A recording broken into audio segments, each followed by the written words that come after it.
السلام عليكم ورحمة الله وبركاته.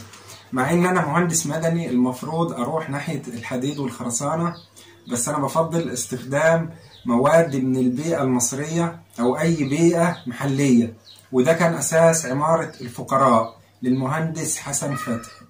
ممكن تسألوني ليه؟ طب انت كنت تعرف ان في صناعة الاسمنت طن الاسمنت بيطلع طن ثاني اكسيد الكربون مخلفات؟ طب انت تعرف ان مخلفات البناء هي اكتر مخلفات غير قابلة لاعادة التدوير، وبالتالي بتعمل مشكلة للبيئة؟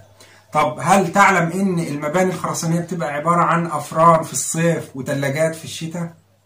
ممكن تسألوني ليه؟ لكن مع نظام عمارة المهندس حسن فتحي اللي استخدم فيه الطوب اللبن مع زيادة عرض الجدران واستخدام نظام القباب، فده بيعمل تكييف طبيعي في الصيف والشتاء. وبعد كل ده بتسألني ليه؟